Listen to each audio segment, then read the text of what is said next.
toutes et tous, je suis ravie de vous accueillir encore pour un épisode de Racontase littéraire. Alors ce soir, bien sûr, je n'oublie pas ma lumineuse Koulsoum en jaune. Il faut quand même le mettre. Hein.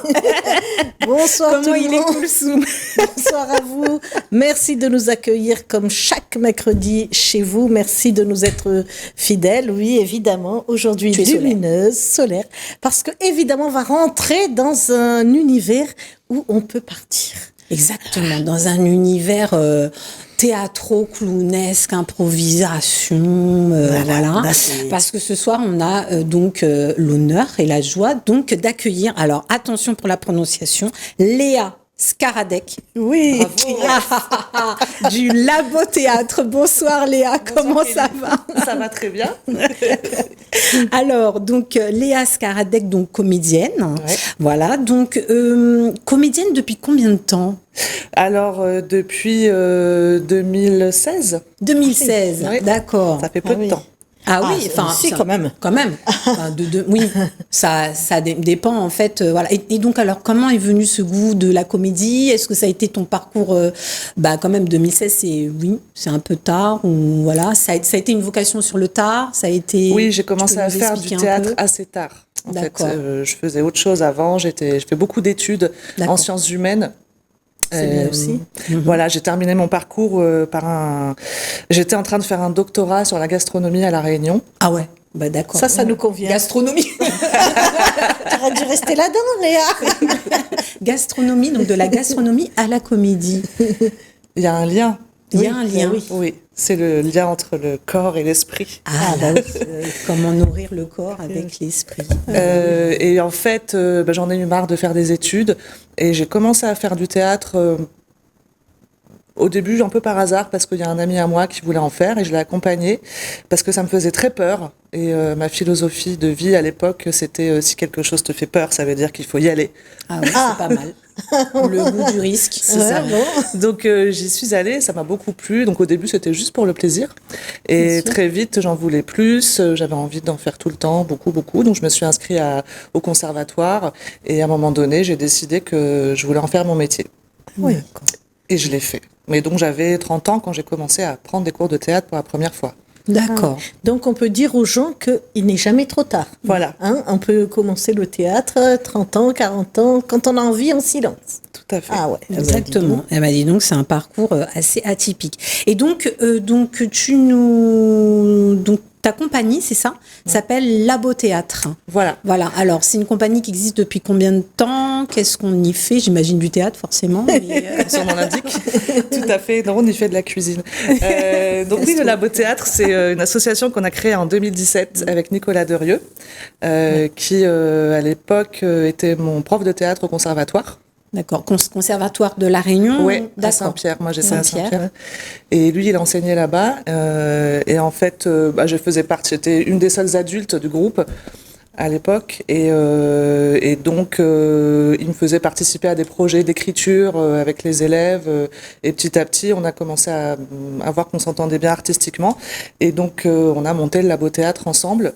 J'ai terminé mon parcours au conservatoire et en fait, le Labo Théâtre, on l'a monté avec un fort désir de transmission.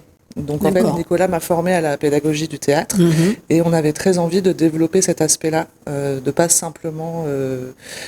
c'est pas une compagnie dans le sens classique où on fait une création par an. Vous représentez à chaque fois, il y a un souci pédagogique, quoi. C'est ça. On préfère parler d'association presque de compagnie parce qu'on développe vraiment un projet d'action culturelle, sociale et les créations sont toujours en écho d'une rencontre avec des publics. D'accord. Donc, excuse-moi, comme ça, tu touches des publics assez divers. Quand tu dis justement, il y a un aspect social et justement de transmission, c'est ça. Pour toi, le théâtre doit être un peu, je dirais, popularisé. C'est surtout dans que ce sens-là. Pour nous, le théâtre est un prétexte pour rencontrer des gens. D'accord. C'est un outil. Le lien, quoi. Faire du lien. D'accord. Ah ouais, c'est bien. Donc, avec le Labo Théâtre, tu écris banco? Avec Nicolas Derieux, ouais. Voilà, avec Nicolas Derieux, et puis avec les élèves du lycée Jean Englot aussi, qui participent un petit peu à cette écriture. Alors, est-ce que tu peux nous raconter un peu comment ça se passe, comment écrire avec des jeunes? Ouais. Parce que c'est pas anodin non plus. Ouais, alors Banco, c'est né du fait qu'avec Nicolas, on faisait beaucoup d'interventions en lycée, notamment au lycée Antoine Roussin à Saint-Louis. Et d'ailleurs, et donc on avait envie de faire un spectacle qui parle d'eux, qui soit pour eux et qui parle d'eux et d'elles. Donc on a commencé par faire des entretiens, des interviews avec certaines lycéennes, beaucoup d'Antoine Roussin d'ailleurs, en les laissant parler. Et à partir de ce qu'elles nous ont raconté, on a commencé à construire la dramaturgie de Banco et on a créé un collectif d'écriture avec ces élèves. Et c'est avec elles, c'est surtout des filles. Enfin, il y avait un garçon. Elles sont plus téméraires, elles sont plus courageuses. Plus de filles en théâtre. Ouais, c'est normal. Et c'est comme ça qu'on a écrit Banco. Elles nous ont aidés parce qu'on n'avait pas envie de dire trop de bêtises en tant que vieux. Donc c'était important. J'adore. Mais oui, parce qu'ils ont un langage particulier, c'est vrai, les jeunes. Déjà sur les contenus, de quoi elles avaient envie de parler, et puis et bien sûr, sur la manière de parler, les expressions. On s'est rendu compte qu'on avait, on utilisait beaucoup de verlan, je sais pas, on disait les yeux, mais non, mais on dit plus du tout. Voilà, et oui, des mots de notre génération. Nous, on croit qu'on est jeune quand justement, on dit ouais, il est chelou, mais c'est plus d'actualité maintenant. Par exemple, je sais pas, on a des expressions comme GG pour dire, tu vois, génial, GG, tu vois, ça a des trucs comme ça. Ouais. Mais moi, je suis dépassée. Oui, tout le temps, le langage évolue. Hein. Le langage évolue, quoi. Oui, donc c'est vrai que voilà. Il a fallu s'adapter à leur mode de communication. On l'a écrit avec elle. Oui, d'accord. C'est après, bien sûr qu'on a construit une dramaturgie, mais tout ça est inspiré des élèves, quoi. Et elle participe et ils participent au spectacle, puisqu'en fait, après avoir écrit, l'histoire de Banco, c'est que c'est une prof de lycée, prof de théâtre, qui s'adresse à ses élèves et qui leur propose d'écrire leur propre spectacle. Et les élèves sont présents, mais sous forme de voix.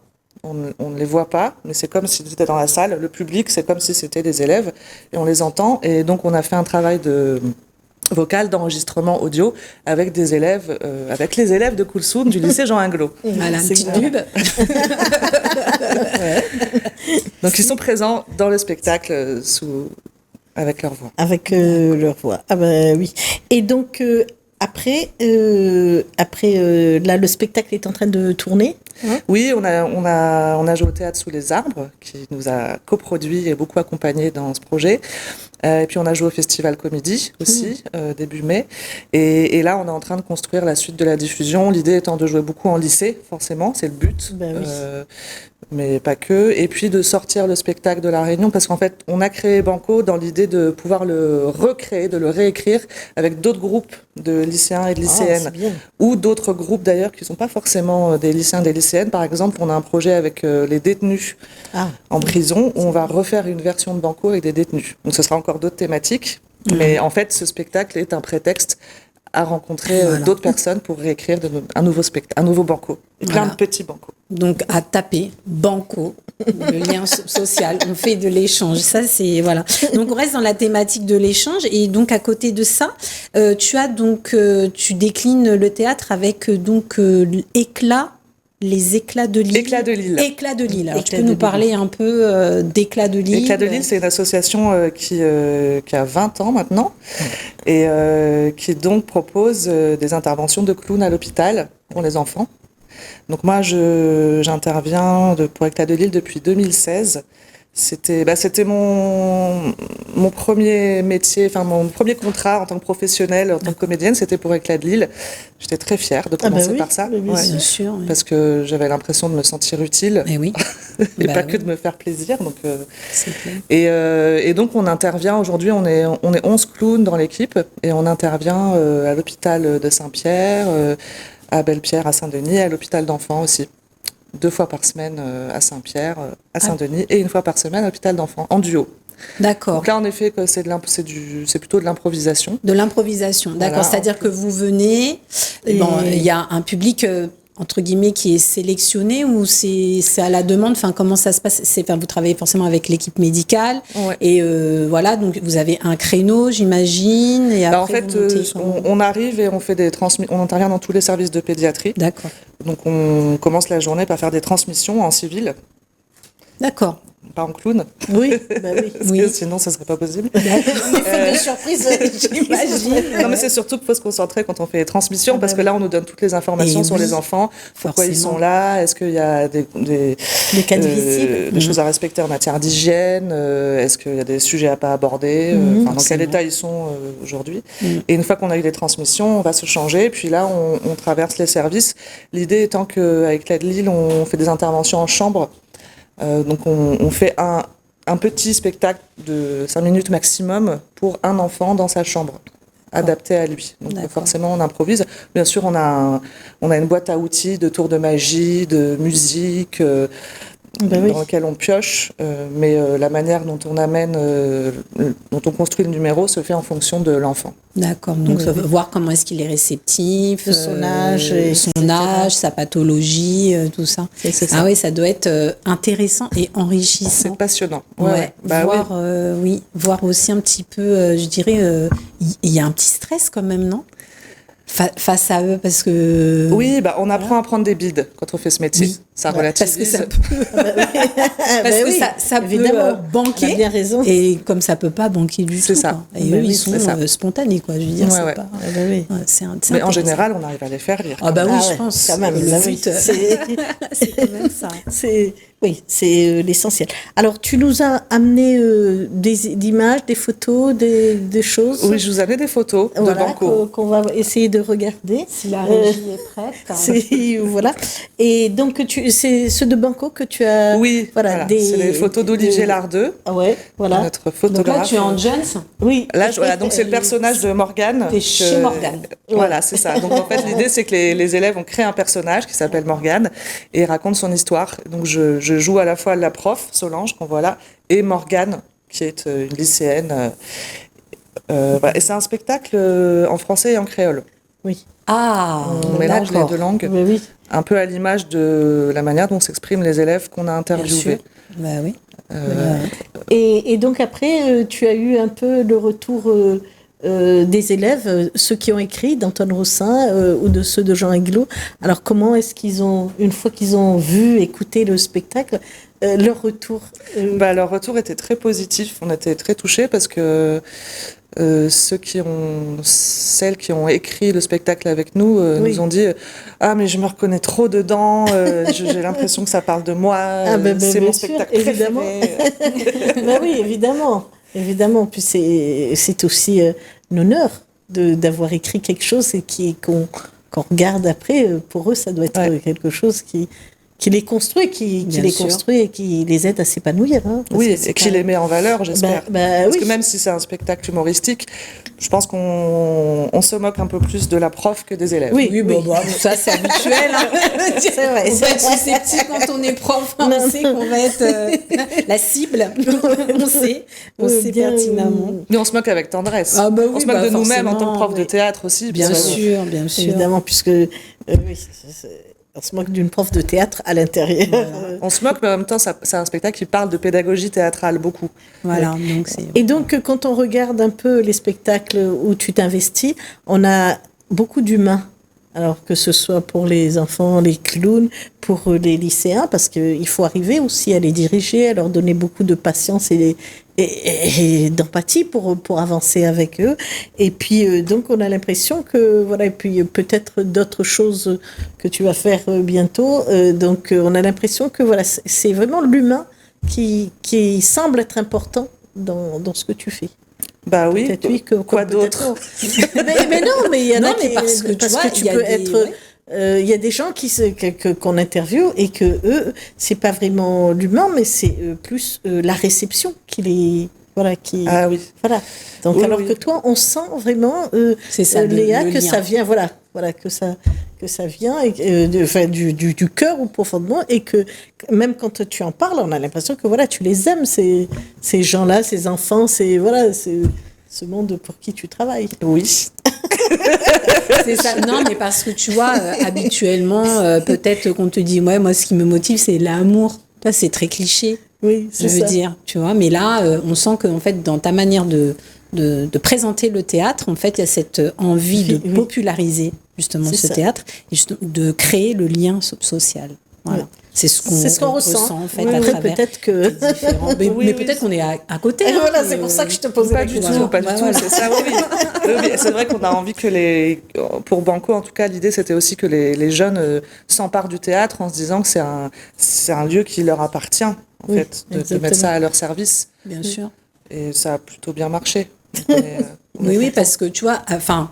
Le théâtre souffre entre guillemets, tu vois, de cette image très élitiste. Moi, quand je fais du théâtre, tu vois, c'est très, voilà, les pièces classiques, le Molière et tout ça, et on s'imagine pas finalement. Enfin, je pense dans la tête de certains lycéens, ils se disent, ah ben non, c'est pas fait pour moi.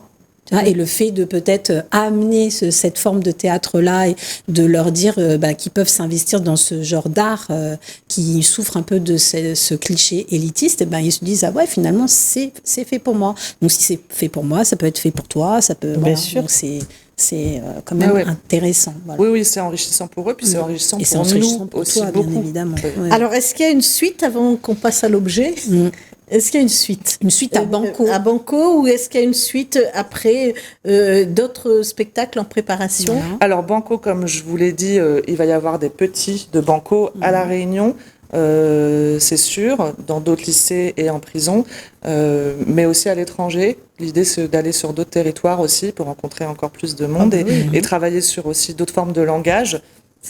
Donc on espère pouvoir partir dans l'océan Indien et voir plus loin, mais tout ça est en construction. C'est bien. Mais on se consacre beaucoup à ça sur l'année 2025. Et après, au Labo Théâtre, il va y avoir une création a priori l'année prochaine aussi, mais qui sera plutôt menée par une autre membre de l'équipe qui s'appelle Gabrielle Folio et qui, elle, va travailler sur un spectacle qui va être prétexte à Théâtre Forum. Est-ce que c'est le Théâtre Forum? Donc on est toujours dans un outil à vocation sociale. Interaction, ouais, j'imagine. Oui. Et alors, c'est pas moi qui en parlera le mieux. Vous l'inviterez pour qu'elle vous en parle. Oui, non, mais totalement. Il n'y a pas de souci. Et moi, j'avais juste une question. Vite. Est-ce qu'on a des nouvelles de Judith? Oui. Avec ses chansons intimes, elle était là. Avec son accordéon. L'accordéon. Et maintenant, est-ce qu'il y a une suite? Est-ce qu'on pourra la retrouver, Judith? Oui, j'espère. Judith a beaucoup joué. Judith Chansons Intimes a tourné une 30aine de fois à La Réunion grâce au dispositif Guettali de la région. Donc on a joué beaucoup en lycée, mais pas que. Mais c'est un spectacle qui marche très bien en lycée. Alors oui, on aimerait bien aussi le sortir de La Réunion idéalement, et du coup faire un travail de réécriture, parce que si on le sort de La Réunion, toute l'histoire doit être reconstruite, puisque l'histoire se termine à La Réunion avec un personnage qui est réunionnais. Donc il y aurait un travail d'écriture aussi et peut-être sur d'autres langues, puisque comme on travaille beaucoup sur le français et le créole, si on va ailleurs, on travaillera peut-être sur l'occitan ou le breton, que sais-je. Voilà, on met en l'air les langues régionales. Alors Kelly, vite, voilà. C'est l'heure. Alors donc j'arrête de me racontase et donc je vais juste donc on va s'attarder sur l'objet donc qu'on t'a demandé donc d'emmener, un objet qui te caractérise. Donc tu pourrais nous le présenter. J'ai amené mon nez de clown. Voilà. Donc, il ressemble pas à grand chose. Il est tout seul comme ça. C'est celui que tu mets d'habitude. Oui, c'est mon nez que je mets à l'hôpital. Oui. Et je vais pas le mettre, mais je l'ai amené parce que même si tout ce que je fais n'est pas forcément du clown, c'est le lien commun quand même, c'est le fait que j'ai envie de faire rire les gens. Oui. Voilà. Donc je trouvais que ça me correspondait bien, le nez de clown. Puis mon nez est rouge déjà naturellement, presque j'en ai pas besoin. Et donc quand on met cet objet-là, c'est un peu comme les masques peut-être, et on rentre déjà dans le personnage. Alors c'est un masque, on dit que c'est le plus petit masque du monde, le nez de clown. Oui. Donc du moment où on met son nez... je ne sais pas si on entre dans un personnage, mais on devient son le personnage. clown. Donc je vais vous épargner ça là parce que sinon ça peut durer longtemps et la conversation peut... Puis on va, et là on peut pas, tu reviendras une autre fois nous le présenter. Donc l'émission arrive à son terme et on te remercie et on espère que tu reviendras avec plaisir dès que c'est possible. Et puis Kelly, on se dit à bientôt. On se dit à bientôt pour d'autres aventures littéraires.